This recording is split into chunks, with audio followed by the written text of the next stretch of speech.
There comes a moment in every woman's life where heaven leans low and begins to whisper secrets into her soul. It may not look like a celebration. Make no mistake, it's a spiritual announcement. A woman who is about to be blessed doesn't always feel like she's being elevated. In fact, often feels like the opposite. But listen to me, the shaking, the silence, the struggle, that's the sound of heaven preparing a delivery. You see, God is about to release something big. He doesn't send the promise first. He sends signs. And these signs are not always beautiful. They don't always show up with bows and bright lights. Sometimes they come as storms, sometimes as setbacks, sometimes as separation, but it's all divine indication. Let me talk to the woman who's been feeling unseen, unworthy, uncomfortable, and underestimated. Don't you dare think that God forgot about you. You've just been walking through the birthing canal of your breakthrough, and the labor pains you're feeling, they're a sign that something is about to be born. A blessing so big your past won't be able to contain your future. You've cried in silence.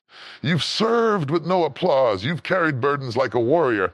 But now God is showing you 7 prophetic signs that something is about to shift. If you've been wondering why life has gotten heavier, lonelier, or more intense, pay attention. These are not punishments, they are previews. Sudden isolation, God pulls you away to protect what He's planning.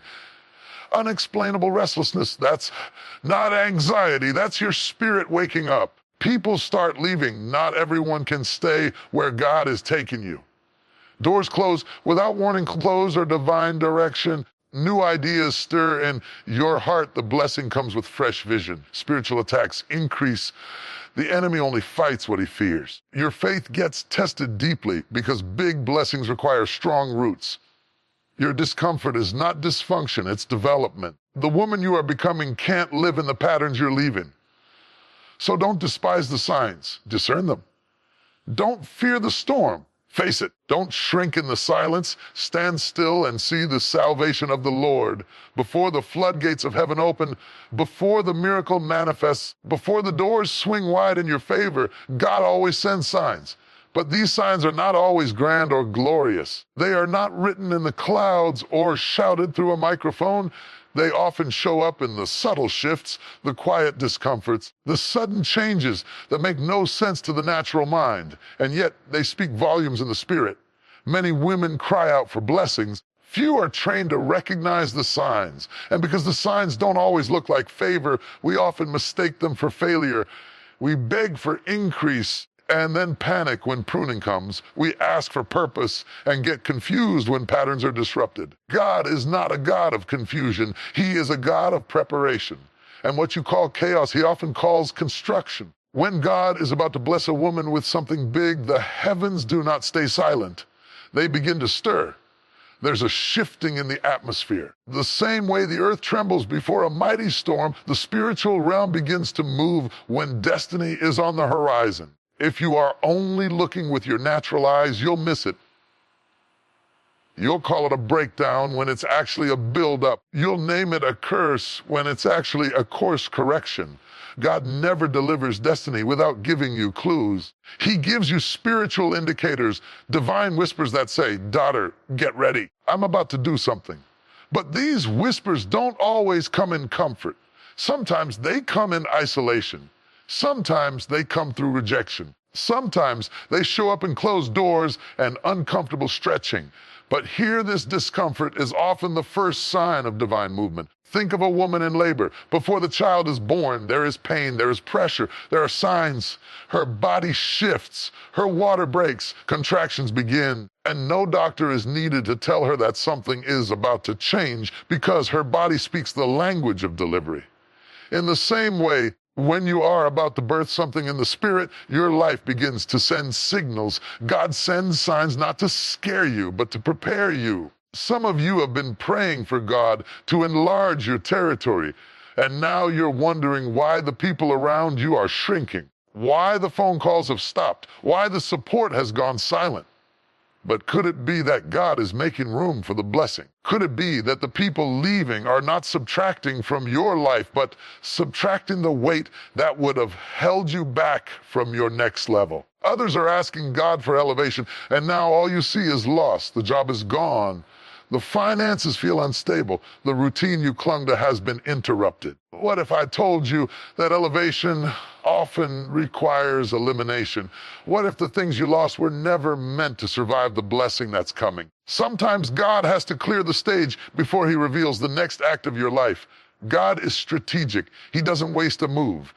Every sign he sends is intentional. And while the enemy wants you to panic in transition, heaven wants you to pay attention, because signs are not punishments, they are divine announcements. They are God's way of saying, brace yourself. I'm about to release something over your life that will leave you changed forever. But to recognize the signs, you must be spiritually awake. You must learn to see beyond the surface. You have to stop looking at what's going wrong and start asking, what is God doing beneath this? You have to stop cursing the shift and start embracing the signal, because the signs aren't always pretty, but they are always purposeful.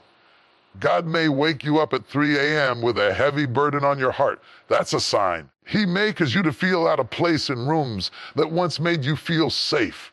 That's a sign. He may cause you to lose your taste for things that once fed your ego. That's a sign. He may stir in you a hunger for more, even when you can't explain what more is. That's a sign. And all of these are clues that something is breaking in the heavens on your behalf. You see, divine blessings require divine preparation. You cannot walk into your next with yesterday's mindset. You cannot carry a new mantle with an old mentality. So God will often begin the work in you before he blesses you around you. That's why the signs hit your emotions. That's why your thoughts are changing. That's why your desires are shifting. Because God is not just preparing a blessing for you. He's preparing you for the blessing. The size of the signs often reveals the size of the blessing. If you've been facing unusual warfare, unusual pressure, or unusual shifts, it may be because your next is not ordinary. It's big. It's weighty, it's generational. And anything that carries that much spiritual impact must be preceded by signs. Don't ignore the signs. Don't minimize them. Don't call them coincidence. You've been asking for confirmation, and God has been speaking in symbols. You've been waiting for a door to open. God has been testing your obedience in the hallway. You've been praying for rain, and God has been giving you clouds. But remember what the prophet said, I see the cloud the size of a man's hand, just a sign, but it meant a storm was coming. So don't get discouraged when things feel unfamiliar. Don't walk away because the signs don't look like you expected. Keep your spirit alert. Keep your faith strong. Keep your eyes open. There is a sacred season in every woman's life where the noise begins to die down, the crowd begins to fade, and the invitations stop coming. You look around and realize you are alone. The phone isn't ringing. The opportunities slow to a crawl. The people you thought would walk with you to the next level have stopped showing up. And if you're not careful, you'll begin to believe the lie that says you've been rejected.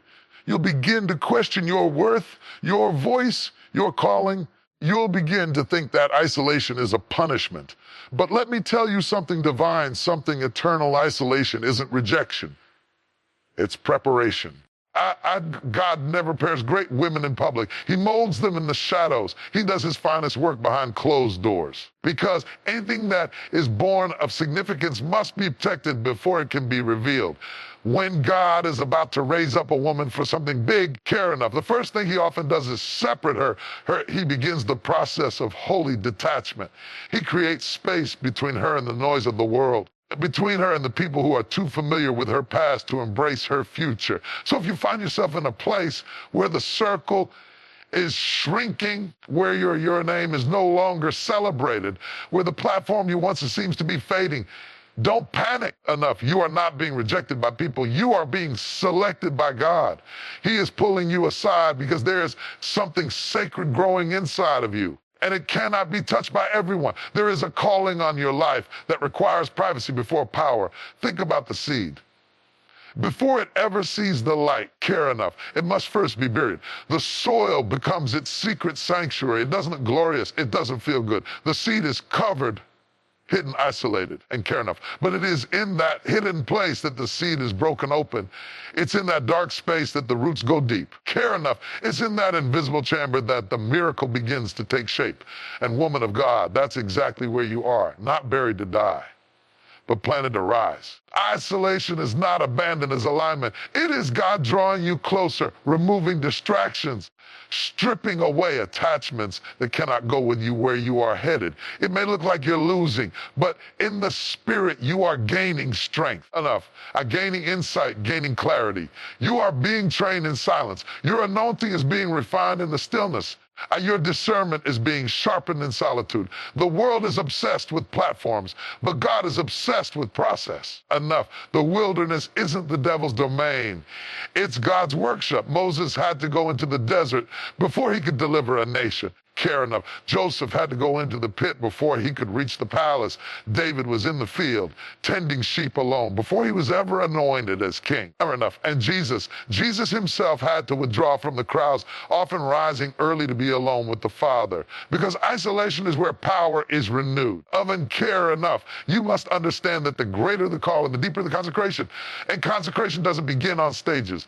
It begins in solitude. Care enough. God isolates you because he wants to talk to you without interruption. He wants to reveal strategies to you without the opinions of the crowd. Care enough. He wants to grow your character without the applause. He wants to develop your voice without the noise of competition. So don't resent the quiet seasons. Don't curse the silence. Don't let loneliness lie to you.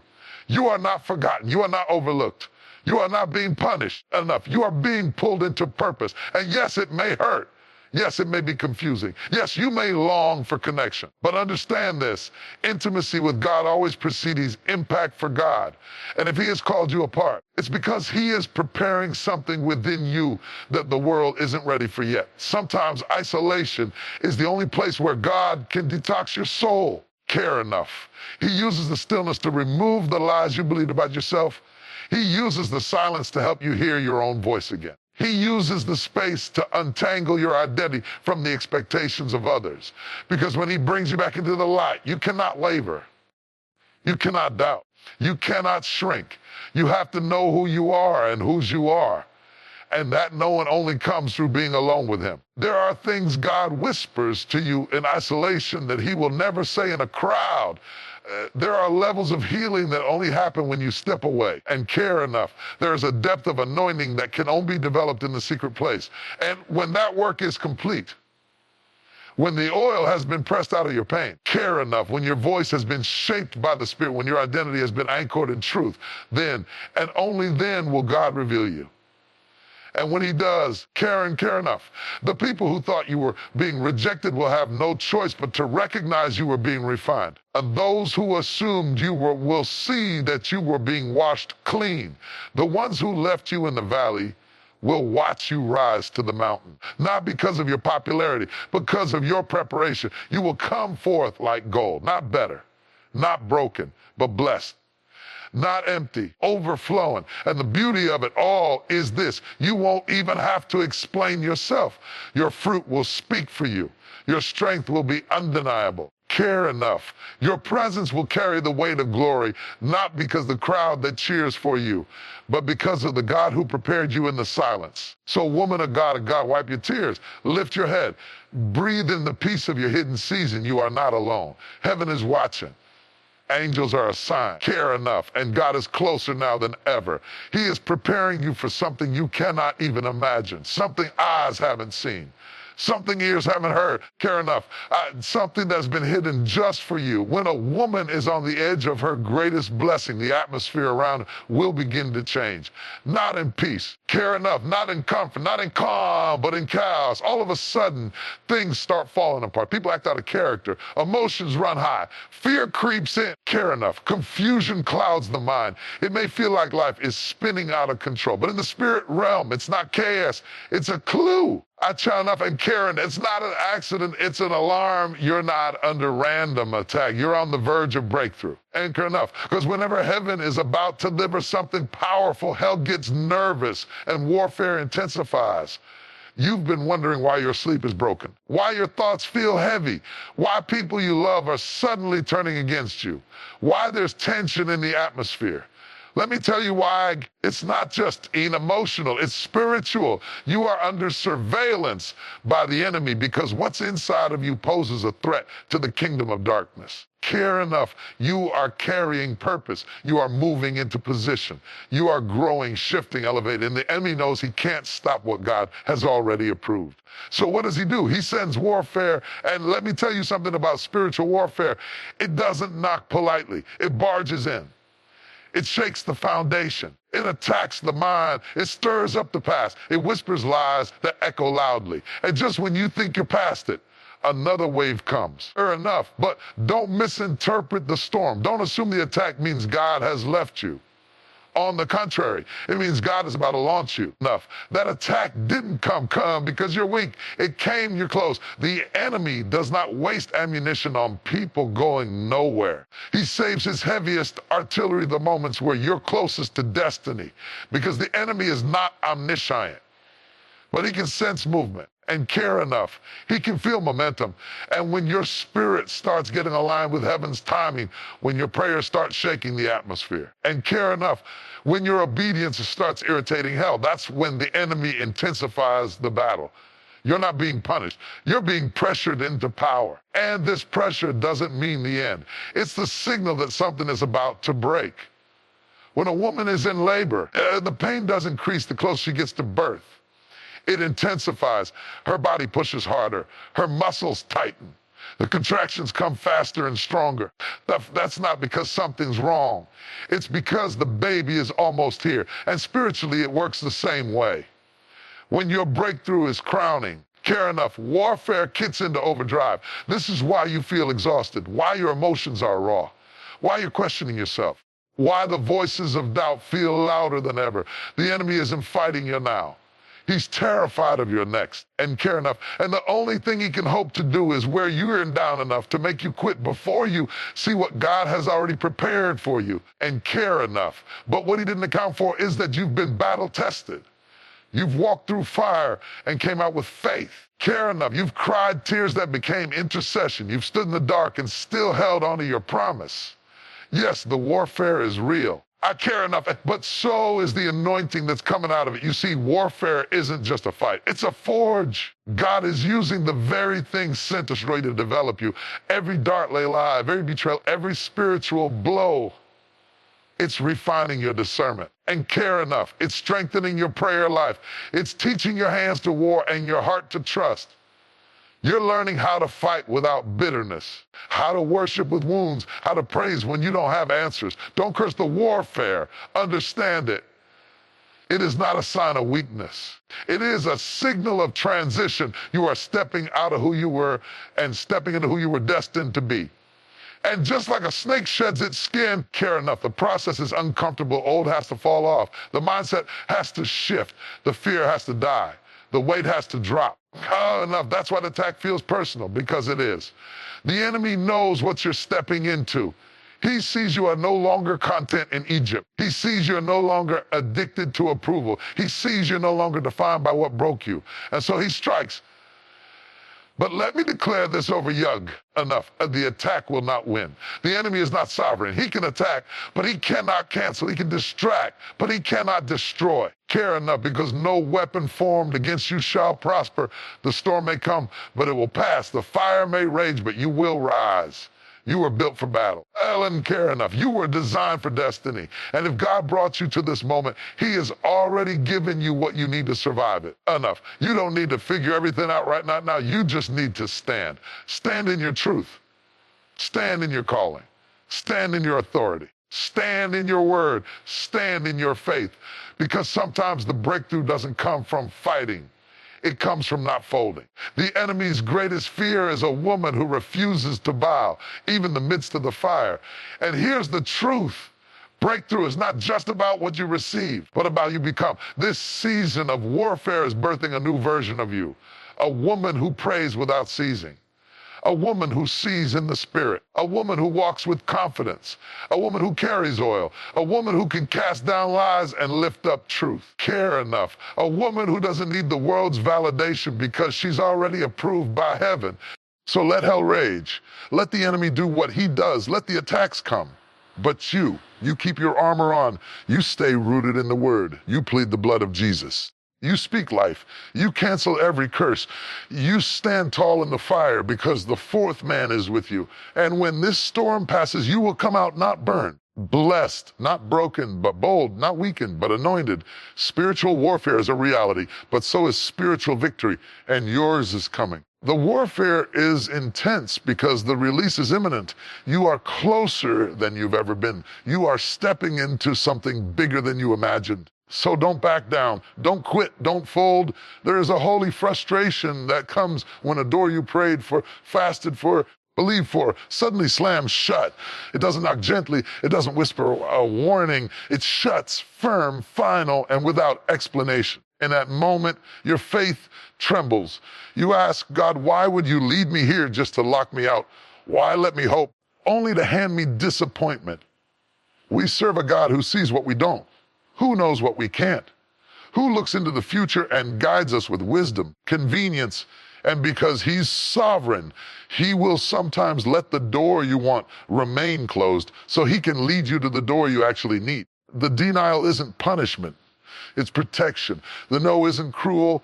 It's a course correction. And the sooner you stop staring at what didn't open, sooner you'll see what is being unlocked before you. You may be thinking, but I thought this was it. You had peace. You had alignment. You had confirmation, or so you thought. But faith doesn't mean familiarity. And just because something looked good doesn't mean it was God. You can pray for an opportunity and still not be prepared for the outcome of that yes. So sometimes in his mercy, God says no, not because you're not worthy, because the room behind that door would have crushed what he's cultivating inside of you. And listen, God doesn't waste movement. He allowed the door to close. It was deliberate. He shut it before it could delay you. He ended it before it could empty you. He said no before it could destroy what he put in you, because purpose isn't always built on the path of your preferences. Sometimes it's born in the frustration of detours. Let's be honest, closed doors hurt. They confuse. They shake your faith, especially when the door felt custom-made for you. The relationship, the job, the ministry, the partnership, the home. You walked up to it with full confidence, only to hear silence, or worse, a flat no. And in that moment, it's easy to think you've measured God. What if I told you that closed doors are sometimes the clearest direction you'll ever receive? When God closes a door, he often doesn't explain. He simply redirects. He doesn't always give you a full map, just enough light for the next step. But it's in that step that purpose unfolds. Closed doors train your discernment. They mature your vision. They force you to seek the face of God, not just the hand of God. They separate what's good from what's God ordained. And don't confuse delay with denial. Just because a door is closed now doesn't mean it's closed forever. Some doors are closed because the timing is off. You're ready in heart, but not yet in maturity. You have passion, but not yet precision. God will sometimes keep the door locked, not because the blessing is denied, but because he's developing you so you don't squander what's on the other side of it. Think of Joseph. He had a dream, one that looked like immediate elevation, but instead he faced betrayal, slavery, false accusation, and prison. Doors kept closing. Every door that shut behind him was a hallway that led to the palace. Had he stayed in comfort, he would have missed the call. Had the door to his father's house not closed, Egypt would have never known his name. Closed doors didn't block his purpose. They birthed it. Or take Ruth. Her husband died. Her future seemed finished. But the door that closed in Moab redirected her to Bethlehem. The very field where destiny was waiting. The field of bows. The door of loss swung open into a gate of legacy. She became part of the lineage of the Messiah. If the door of her comfort hadn't closed, she would have never stepped into her calling. This is how God moves. He leads through what closes just as much as he does through what opens. And the danger is when you keep trying to force what God has already shut. Some of us are bruised not because of what the enemy did, because we kept throwing ourselves against a door that heaven already locked. You kept texting, kept reaching, kept begging, kept reapplying. Door kept saying no, not to harm you, but to heal you from what you can't yet see. Because sometimes door you want opens into a room of distraction, of delay, of detour, and a loving Father knows when to say, not this one. He knows what will drain you, what will distract you, what will deter you from the purpose you were created for. He loves you too much to let you walk blindly into what looks promising but leads to pain. You see, purpose doesn't always walk through the doors you expect. Sometimes it comes through the door you never noticed, the one you walked past, the one that looked too small. That couldn't be it. But God is a master of using the unexpected. Take you through the back door to show you that favor was never about flashy entrances. It was about faithful obedience. So the next time a door closes, panic, praise. Don't pout. Posture yourself in prayer. Ask God not just to open what you want, but to align you with what he has appointed. Ask him to close any door, no matter how beautiful it looks, if it's not tied to your purpose. Trust his no. His redirection is proof of his protection. And if you can stop mourning over what didn't open long enough to look up, you'll see a new door just ahead. One tailor-made, one no man can shut. One that leads not to temporary applause, but eternal assignment. Before the world ever sees the change, before people ever recognize the shift, before the fruit ever blossoms on the branches, God begins the work within, not on the stage, not in the spotlight, not through applause or accolades. No. The transformation begins in the quiet chambers of the soul, in the secret battles that no one claps for, in the decisions you make when no one is watching. The transformation begins within first. We live in a world that obsesses over the outside. We chase appearances. We crave validation. We try to change our environment, our relationships, our jobs, our social circles, thinking that if we rearrange the outside, something on the inside will finally feel whole. But God doesn't work from the outside in. He transforms from the inside out. If your internal life doesn't shift, your external life will always go in circles. Because wherever you go, you take you with you. The most powerful breakthrough is not a promotion, not a new house, not a title. It's a renewed mind. It's a healed heart. It's a delivered soul. That's where God begins his masterpiece. Not in places, but in people. Not in buildings, but in the inner being of the woman he's called and chosen. Don't be fooled. Real transformation is messy. It starts in pain. It gets uncomfortable. Because the truth is, before God elevates you publicly, he will excavate you privately. He'll dig deep, pull up roots of bitterness, break old patterns, and confront lies you've lived under for years. You'll begin to lose your taste for things that once satisfied you.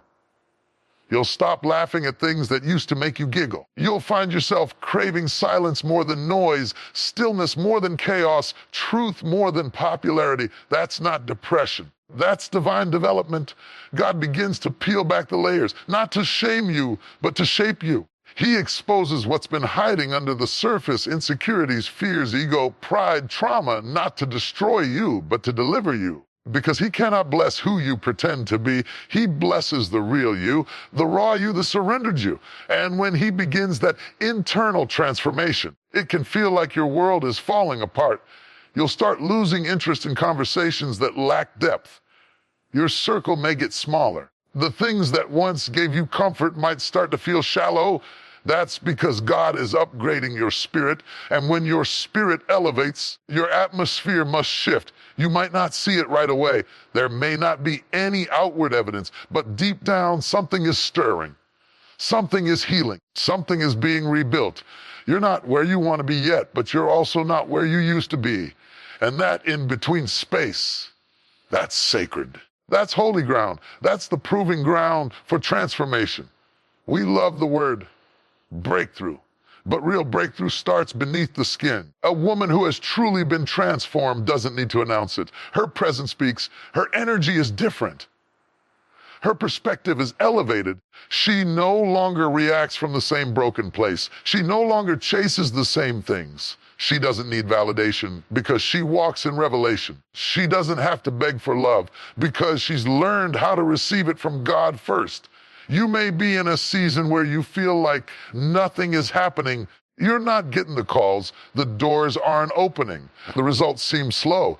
But what if I told you that this is the most important season of your life?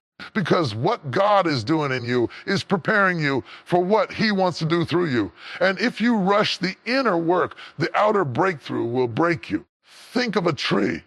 Before it bears fruit, it grows roots. The deeper the roots, the stronger the tree. The healthier the foundation, the greater the harvest. You can't see the roots, but that's where the real power lies, in the hidden places, in the uncelebrated process, in the daily discipline no one claps for. Just like that tree, your transformation is taking root. God is not just trying to change your life. He's trying to change your lens. He's shifting your identity from wounded to whole, from insecure to unshakable, from fearful to faith-filled. And that transformation doesn't come through a single sermon or an overnight miracle. It comes through consistent surrender, through daily yes to His will, through every broken prayer you whisper when you feel like giving up. You don't need to impress people. You don't need to perform. You don't have to fake strength. God is not looking for perfection.